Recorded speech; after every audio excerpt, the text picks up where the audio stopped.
One that I've actually never done either is a pot filler. Not because I wouldn't do it. I think they actually might be quite useful, but I've never really liked the way they look for some reason. I've had mixed opinions on that one too, actually. Some people say they're great. Some people say it's useless. I don't know. I have one in this house. Okay. I feel like I couldn't live without it now. So to each his maybe own, that's I guess, it. right? Maybe I need to have one and then I'll figure out, how great it is. Yeah. There were some rock outcroppings that we found on site, and the house kind of uses some of those in the concept of how it was designed. That's great. That's dedication.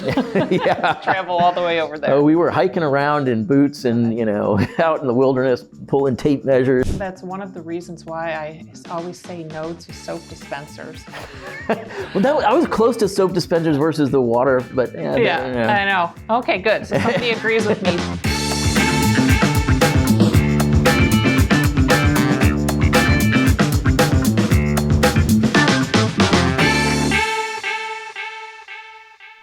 Hello, everyone, and welcome to Design Discussions with Nadine. I'm Nadine, and I am here today with James Evans. How are you, sir? Yeah, hi, doing good. Good. Thank you so much for joining us. James is the president of Collaborative Design Works, and he is an architect, and we're going to talk all things design and architecture today. So thank you so much for joining me. I'm very happy to have you here. Absolutely. I met James through Norma, who is the showroom manager at Azuri Casa. And you actually did a talk over there. So that's kind of how we have a relationship starting. And so I wanted to bring you on and talk about all the things architecture and see what kind of information we can get out there to people and have a little bit of fun too at the same time. Sounds good. Good. So let's start with, how long have you been an architect and kind of what got you into the business and what made you want to be an architect to begin with? Okay, well, that's a big question. I could probably spend 30 minutes on that. But so I guess I've been an architect since I finished studies at Rice University in 1997. So 6 years, something like that. I got my license after being out of school for about 5 years. So officially an AIA licensed architect for a little less than that. But I've been asked before how I got into architecture. And sometimes it surprises me too, because I'm not exactly sure. Like I don't recall sort of a moment where I said, I want to be an architect. And I think in a lot of ways, I didn't actually know what an architect really was until I got to school and sort of started my education. But I had this idea in high school, and I had taken a drafting class, and then they had a second semester that was called architectural drafting. And I think it was mostly that I was in that class and you were drawing. Mm-hmm. And I was like, wait, I get to spend an hour drawing and I get a grade for it? Like, this is pretty fun. It's better than doing math problems. And, I liked it more than trying to learn Spanish. So it was sort of just that idea that, wow, you can actually do something that you enjoyed and had fun doing, and it didn't feel like work. And so after I took that drafting class, I think that's when I sort of started seriously considering going to architecture school. From there, once I got to architecture school, I sort of found out what it really was.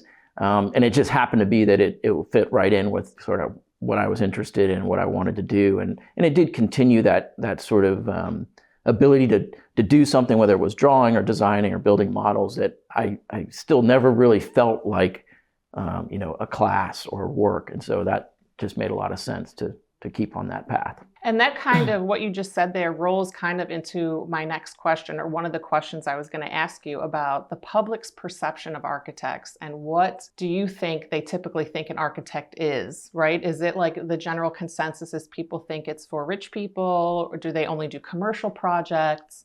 So what do you think about that generally? So I think the public has a vast array of understanding of what an architect is.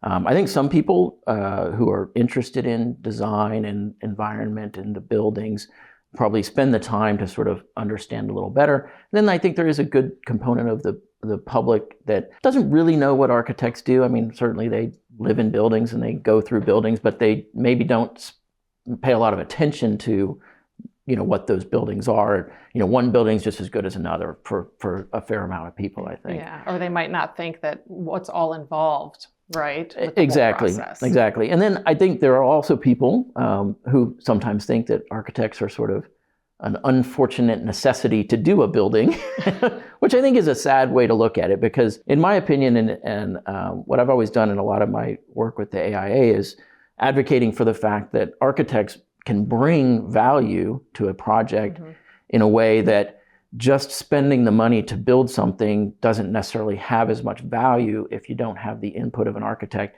who's able to sort of encompass the whole idea about a project and all the needs for the project and what people who are experiencing that project are going to appreciate about it.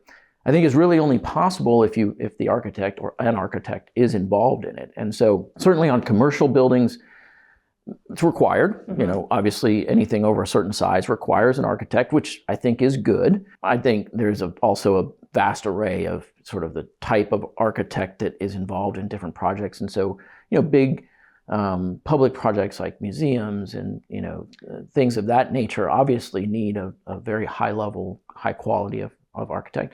And then there's other things like a warehouse, which maybe doesn't necessarily need it, but it still can add value regardless, I think. For my own work, which is more focused on residential and single family residential, I think it's actually even more important, but unfortunately less utilized, because I think most people would spend a vast majority of their time in their own house, even more than they do at an office or where they might work, or certainly more than a library or a museum. But they don't always see the value or understand and appreciate the impact of your environment in the way that I think most people should. And then I think there would be more appreciation of what the architect brings to that type of project. Now that brings me to another question that you had said at one point that only 2% of residential homes actually use architects for their drawings, right?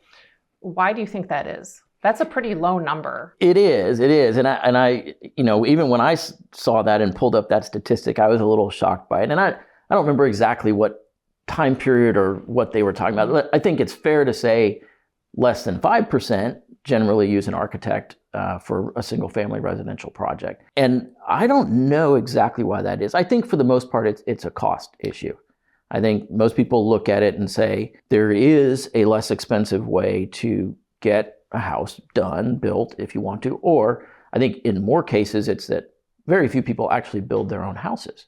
I think most people end up buying something that was either developed or manufactured or produced by a home builder. And so they're not really involved in that side of the process anyways. But in my opinion, the ability for the architect to interact with an individual who's then going to live in a space and to be able to design that space custom tailored to how they live and what they do and what they need makes it so that every dollar you might spend on a project is that much more valuable at the end of the day. And that's not to say that the total cost is less or more even. It's to say that for every dollar that you spend, you're getting a lot more than you would if there's no architect involved. I mean, I've used architects in projects before, and I think, like you said, looking at the big picture, it does benefit more. So I think it's worth it, but I don't think it was that expensive.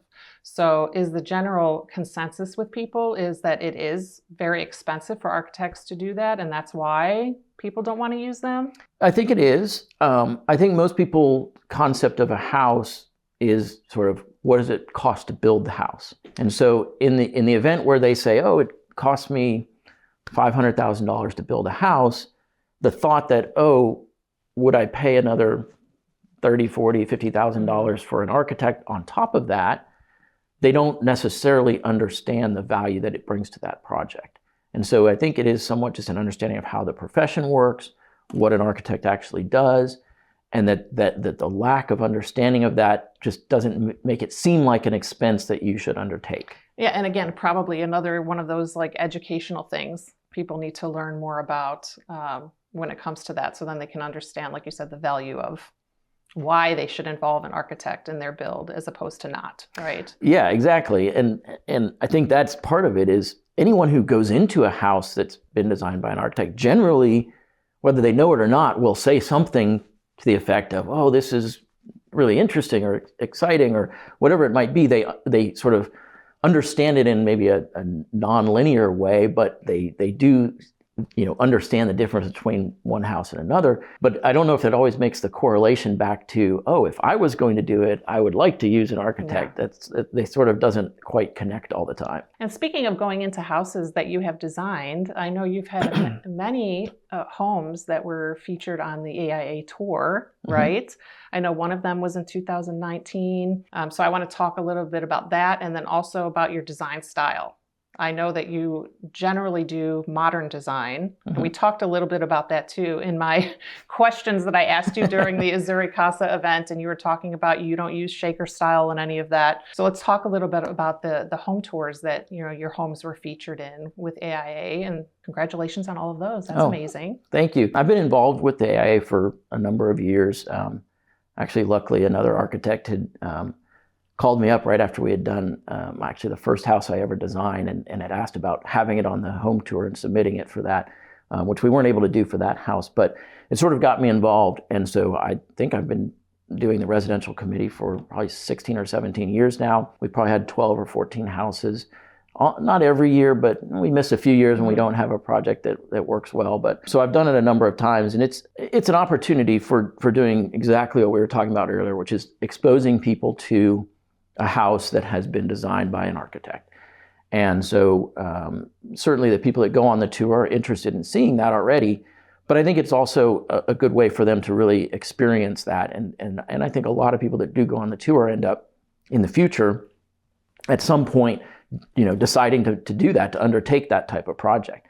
We've had a lot of clients who would call us up and they'd be like, 8 years ago we walked through a house of yours. Like, okay, it's a long time ago. But it also takes that to kind of generate the interest and to sort of get to that point where then you may want to do that yourself. And it sticks with people, and then years down the line they say, hey, I remember that. That's right. So that's great. So that can come back to you years down the line. And that's great. I love that. So then as far as the client base goes, what to you is your ideal client? Somebody that is involved completely in the process?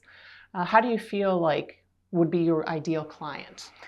That's a tough question. I don't know that there is a specific ideal. I think what I like most is when a client sort of has an open mind to how they approach the project. Now, every client's going to have certain requirements. They're going to want maybe a size or a certain number of rooms, or to be able to do something in a building. So that's important. But to me, those are kind of the things that you have to make sure happen. But there's a whole nother aspect to a project that has to do with how do you make those things and potentially other things work well together to create something that's better than any of those could have been by themselves. So it's really a question of having a client who's willing to kind of take that journey and to make that exploration into what can this become. And a lot of times, and I think when projects are done well, the client doesn't really know what they're going to get at the end of the day. They know they're going to have a certain rooms and it'll function properly. That's sort of a given, but they may not know exactly what the entirety of the project is going to be like. And I think that's okay. Sometimes it's tougher when a client comes to you and says, this is what I want. Because when you really start the process with them and you're working with them, what they initially thought, this is what I want, may not actually fit what they really need or how they want to live. They just liked that for one reason or another. And so having the ability to kind of know that you can like something, but then understand that what you like about it may not be certain specifics, but maybe sort of a general feel. And then that can be interpreted into a number of different ways. And finding those solutions is always fun with the clients. And I think when you get to the end of a design or even a building constructed, and the client comes to you and says, I knew I was going to have this and I was going to have that, but I never imagined it would be this. I think that's great. I love that sense of discovery, that it's not something that you go into knowing the solution. It's something that you find as you go through the process. Hence another reason why working with an architect is beneficial, right? I think so. I get discouraged when I hear people or even potential clients come and they say, well, we were talking with someone and they showed us 3 designs and said, pick one and we're done. Yeah. And I'm sort of like, how do you do that? That's not really getting you anywhere. I mean, I guess you can do it that way, but that seems really like you're losing so many opportunities. Do you have any designs that you do ahead of time or have done and you kind of just put on the side, kind of like an artist, right? You kind of do a pre-design work and you wait for the right client and then make a suggestion about a specific design, or do you wait until you get the client and then start from scratch? We definitely don't start with any preconceived designs or even ideas about a project. I have done that, and certainly in my head I have lots of things that I've thought, hey, this is a great design, someone should build this, but not with any clients. I mean, we really try to start with an open book and a clean slate, because there are so many factors that you just can't predict. I mean, the site and the specifics about the site, surroundings of the site, qualities, the client, what they need, what they are going to want, the budget, there's so many things that I don't think you can sort of predict on the front end. Now, that being said, we have done, and we did for a while, we're involved in a company by the name of Houzz, which doesn't exist anymore, but the whole idea was we founded that company with the hopes of being able to provide architect design projects at a lower price point for houses that were 2,500 square foot and less. Mm-hmm. And so we had worked with maybe 25 or 30 architects around the country. Each architect sort of developed a design and did all of the drawings for it. And it was supposed to sort of be something that could be applied to different sites. Now, I think even in that process, you lose a little bit of what the benefits of working directly with an architect. But what I thought was great about it was trying to bring that sensibility of an architect and the quality of an architect design project to a price point and a client that may not necessarily have either the time or the money to actually hire an architect.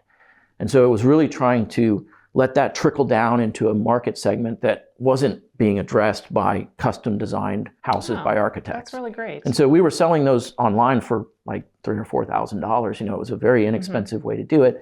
There was some work you still had to do to make it, applicable to your site and get a permit and things. But for the most part, it was an incredible value and deal for someone who might, want to undertake it, but didn't quite have the financials to really, be able to hire an architect to do a house specific for them. That's really great. So the project we did actually ended up getting built a few times. There's one in Trinidad and Tobago. They built really? It. Yeah. And then we also did one in Houston where we took the original design and actually modified it slightly for a client and then built it over by the Rice Village. Wow. You mentioned segment. So speaking of segment, we're going to move on to our next segment, which is roles reversed. So okay, they have given you a card there with some questions to put me on the question chopping block now. I see that. I don't know the questions, so you can fire away whenever. What if I make up my own questions? What happens then? You can do that too, I guess. I won't do that, but okay.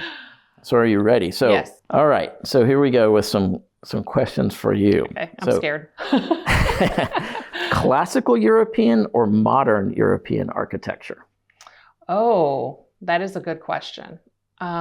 Both great, but I have to say I have great appreciation for classical European architecture. It's just the beauty of it, and I love it. And that's why I love to visit Europe, and that's one of the main reasons why I like to visit there, because I love to see all of the old architecture and appreciate the beauty in all of it. So I would have to say classical. Okay, so I'm going to go off topic for a second. So what do you see is different between that being a European thing, which classical European architecture, versus what we have here in the U.S., or really lack of here in the U.S.? Oh, wow. You really did put me on the chopping block, right? The difference between, I would have to say, now we've seen that there's a lot of the arches and things that have kind of come into more modern architecture here, but you see that a lot more over there in Europe. People appreciate that more.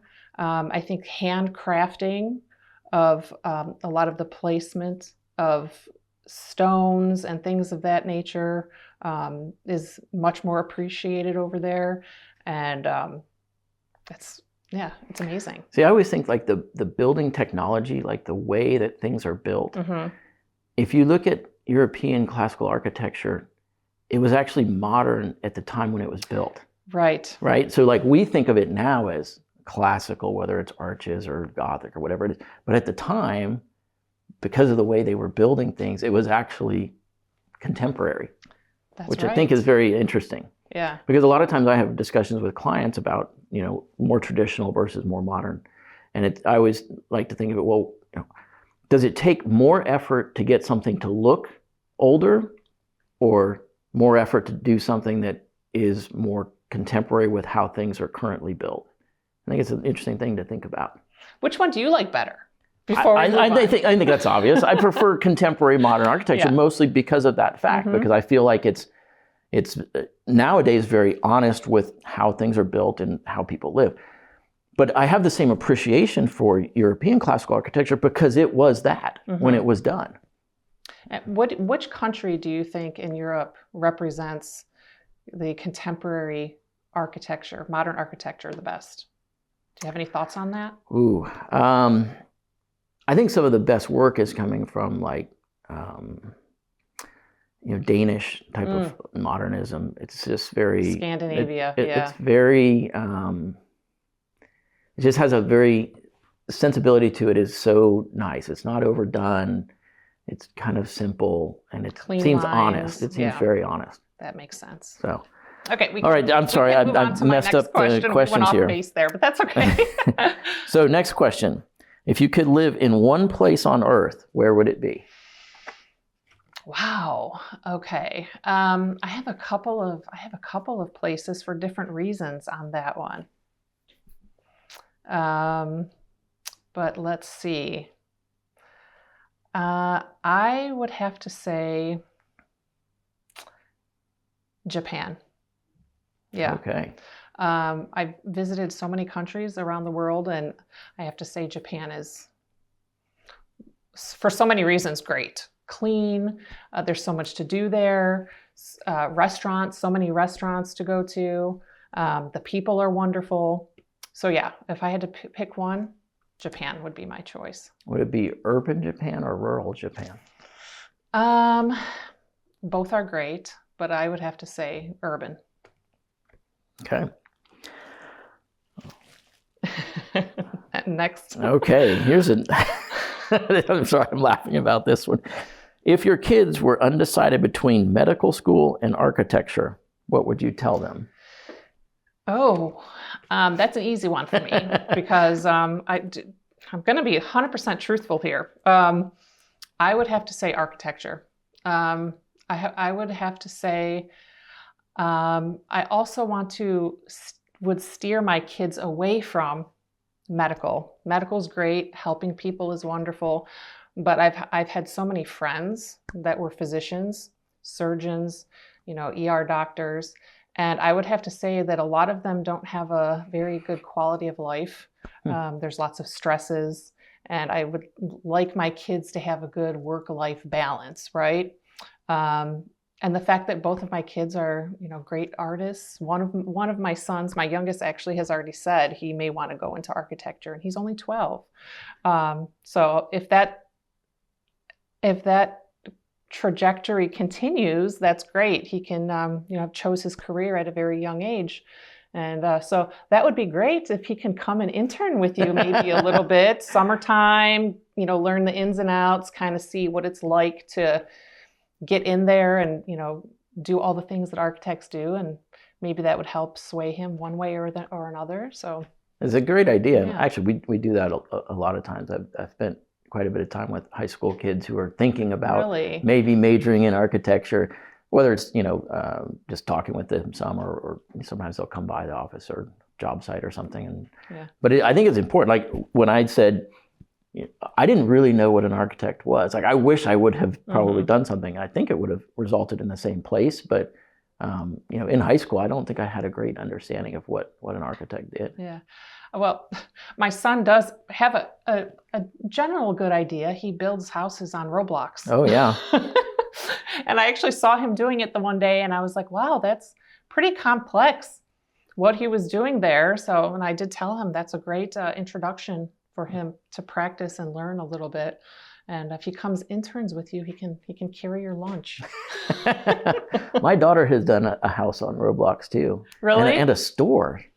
And I think my son did a store too. It's amazing how, like I said, how complex it gets and how they get into it. I don't know. That's, again, Roblox is one of those things that's very popular for the kids these days, and we can go off probably on a whole tangent just about Roblox, but we don't need to get into that at all. All right. So we're going to segment change again. Okay. And move on to the next one. So 30 seconds to answer. As an architect, what would you absolutely never put in a kitchen, design-wise?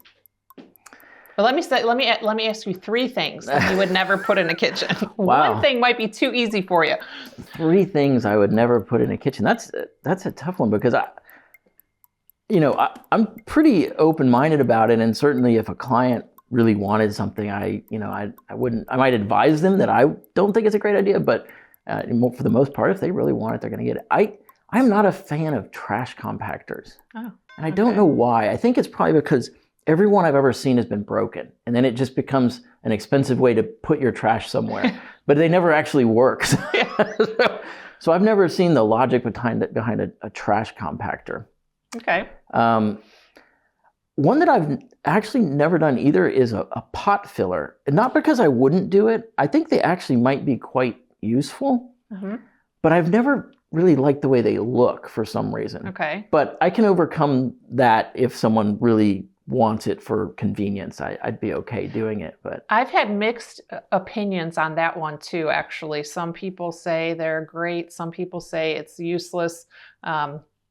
I don't know. I have one in this house. Okay. I feel like I couldn't live without it now.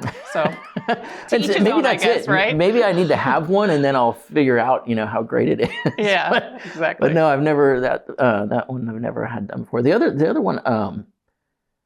So I know some people have sort of a separate faucet for drinking water, which is another one. I don't think that's a great. It's just like another thing that I don't think you need.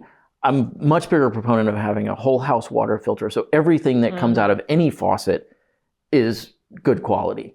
And so I'd prefer to do that than to put a separate one that for some reason is more special than the other faucet. So that's good. That was great answers. I like that. Speaking of fixtures and faucets, have you seen the one that has 3 different types of water that can come from it? Boiling water, regular filtered water, or sparkling water? I have not seen that. Have you seen that? No. I saw that in a showroom that I was in London. Wow, boiling summer. water, so right out of the faucet. Yeah. Wow, that's interesting. I was like, wow, that. this is amazing. Now that's something that I think is very different and interesting. It could be very useful. I like the idea of trying to get more out of a fixture. Again, it's that sort of idea of like reducing the amount of stuff, because kitchens are getting so complex now, and there's so many things you can have that I think they can start to look a little bit cluttered and just overdone. And so something that can take, 3 things and make it into one thing, that's actually kind of one of the reasons why I always say no to soap dispensers. Well, I was close to soap dispensers versus the water, but yeah, I know. Okay, good. So somebody agrees with me to say no to, because I have clients ask me sometimes, or when we're shopping for items, and they say, if somebody asks them, do you want the soap dispenser? And they look at me like, do I? No, you don't. Unfortunately, I also think that's one of the things that is always broken or always not quite working right. It drips or it's clogs. And so it's like another thing that can go wrong or can not be useful anymore. And so, I know a lot of people that have them and they're like, oh, we never use it. There's a soap bottle right next to it, So. Yeah, because you have to get up there, under there to change the soap. It's, so no to soap dispensers, So what do you think about the market of architecture? Do you think it's saturated? Is there an overabundance of architects? What is your opinion on that? So my opinion is that there's enough architects, but I think the data would tell you that there's actually starting to be and going to be a very large problem with not enough architects. And it's something at the AIA we actually have tried to address and tried to work on, is finding ways to encourage younger folks to be interested in architecture and to go into that as a profession, because it's one of those professions where a vast majority are older, mostly white males, and they are going away.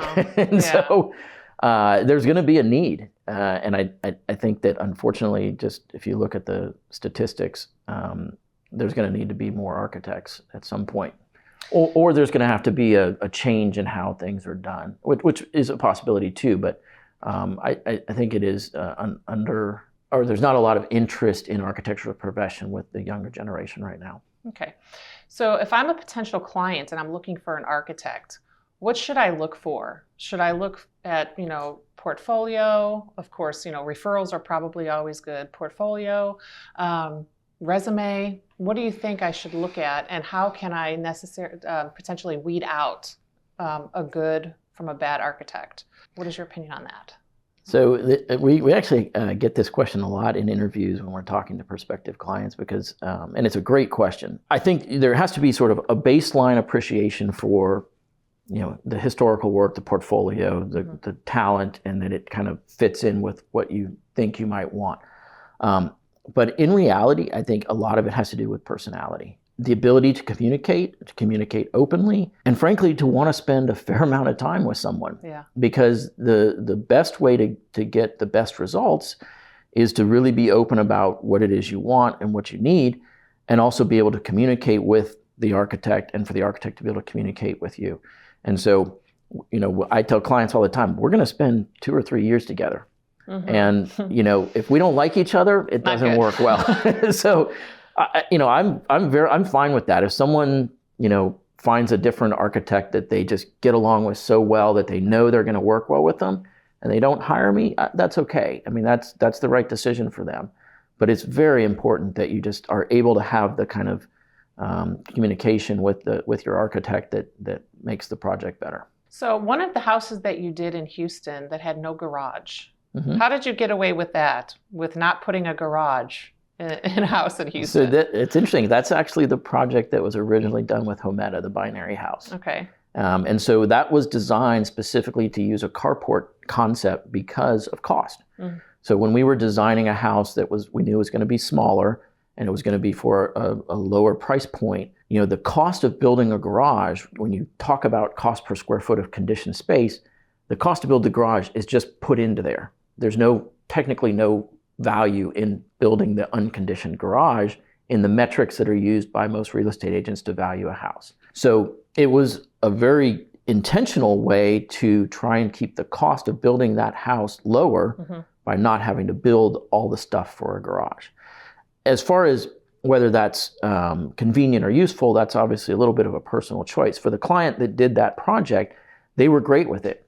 And what I like best about that project is that space, which is the carport space, has many functions. It also operates as the main entry to the house, so it's a covered mm-hmm. main entry. When they want to, they can pull their cars out, and they actually have parties in the neighborhood, and that's where everybody goes. They set up tables underneath there, and it's a covered outdoor space that isn't like being in a garage. It's like being in their yard, yeah. And so they actually get a ton of value out of it. I certainly would admit that if someone has an affinity for their cars and they have expensive cars, they need to protect those cars, there may be a real need for a garage. But as far as looking at it from the sort of economics and social impact of it, I think that house is just an amazing way to say, we don't need that for our cars. We now have a space that acts as a social gathering point for the entire neighborhood. And it's just a really interesting way to approach it, I think. So for a cost point, your tip for my viewers is don't put a garage, right? Is that what you're saying? I think if you can do it. It's not necessary. Yeah, right? if you can do it and you're okay with that, I think it's a really something to consider. Or at the very least, let's say you only needed to have a 1-car garage, mm-hmm. or maybe you have 4 cars, but you only need a 2-car garage, and 2-car can be a carport or some other way to do it, so that space isn't so specific to one function that really maybe you don't need all the time. No, that's a great tip. I love that. And I love that thinking outside of the box, and not having to, because everybody I think just feels like, and that's not something I would have thought of, right? As far as using a carport, and you can have it as entertaining area and all of that. Plus it saves money, because I think in general, everybody feels and thinks like I have to have a garage, yeah, right? But the fact that you don't necessarily have to, that's good advice. I mean, I think it really does work well. And it actually started from the economic consideration. Mm-hmm. I mean, that was the first reason why that project started that way. Because again, we were doing a project sort of generically. Yeah. It wasn't a client. It was sort of a way to try and look at a more economical way to build a well-designed custom home. But so yeah, I'm really glad we got to build that project in Houston, That's which is a car culture. Is there anything else that you have removed from houses that typically would be there like this, like the garage, that you have designed homes that you've eliminated something and people thought, wow, that's interesting? Yeah, actually there is. And it's somewhat specific to Houston and the environment of Houston, but we very rarely do fireplaces. Oh. In my own house, we've done 3 houses for myself. I've only done 1 fireplace, and it was a biofuel, no ducted fireplace. So kind of not even really a fireplace, but I fail to see the need for it in Houston. I think that 98% of the time, it's not necessary, and it can actually cause issues with how you can keep a house air conditioned because we're in a hot climate. Yeah. And so I know we do have winter days, and I mean, it's even snowed here occasionally. But for the most part, having something in the house that you might use once or twice a year is maybe not the best use of funds and space, and it causes a lot of challenges in construction. Mm-hmm. You probably know this. It's difficult to build those, especially if you're building a true masonry type fireplace. And how do you do that? It's expensive, and it can lead to drafts and leaks and things like that. So yeah, I'd say we probably only have fireplaces in maybe 25% of our projects. Oh, wow. Now, explain the biofuel thing again so the viewers can get it, because a lot of people might not know what that is. So elaborate on that a little bit more. So basically, the fire is created from a clean burning fuel that's created out of vegetables or something. Mm-hmm. It's like basically an oil, but when it burns, the gas or the fumes are totally non-toxic mm-hmm. and safe, and so you don't have to exhaust it to the exterior of the house. So it doesn't have to have a typical flue or exhaust because it burns so clean that mm-hmm. there's no residue or excess gases that come off of it. And it still gives you the same warmth like you would get from a traditional fireplace? So not as much, but again, because we're in Houston, I think most fireplaces are more about the ambiance, mm-hmm. right? They're more about the visual effect in Houston than they are about the heating effect. So it does have some heating effect, but it's a visual thing. Okay. And we did it more for that. It was kind of nice to look at. And so, and partly I wanted to try it. I'm the own guinea pig for some of my crazy ideas, I guess. That's great. I mean, that's what I use my own fireplace for, is the ambiance. Yeah. We do have an outdoor fireplace that we use for the warmth, but ambiance too, actually. But we use that more outside than the interior one. So yeah, I get that. Now we did a project up in West Virginia. Absolutely, you need a fireplace up there. Like, I would not even recommend not having a fireplace.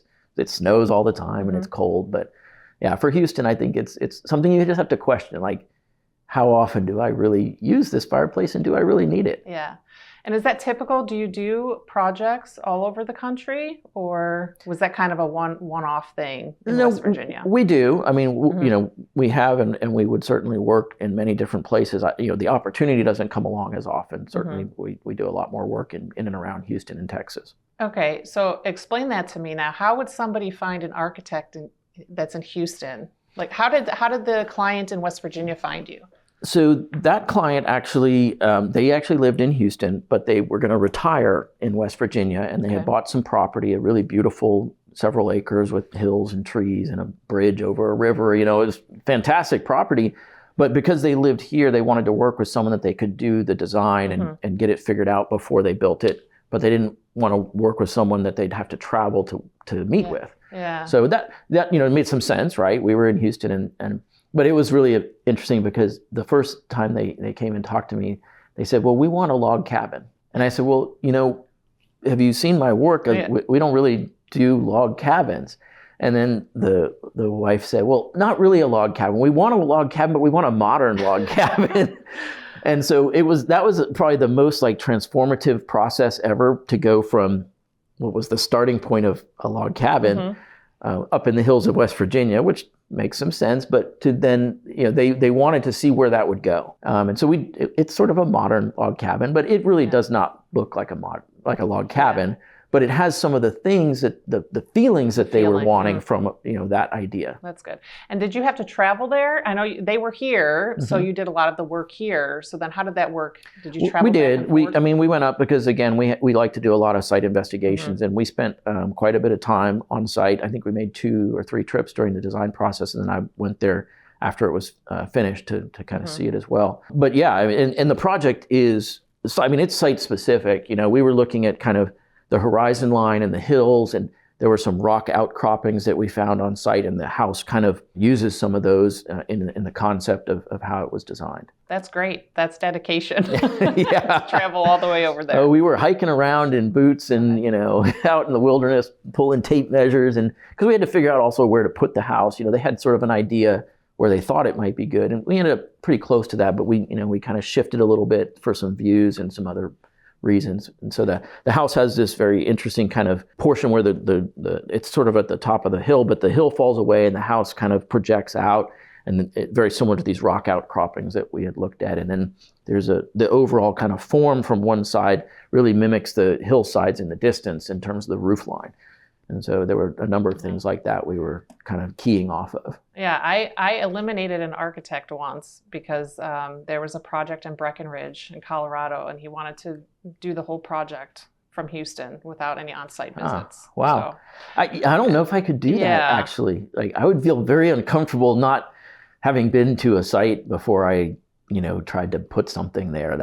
Yeah, I don't know if I could do that. And that's such a large project. I mean, even for me, I could not even like design or redo a kitchen or a bathroom without going into the space first, and that's going into the space. So I don't know how you could do that without a site visit. So that's interesting. It would be challenging.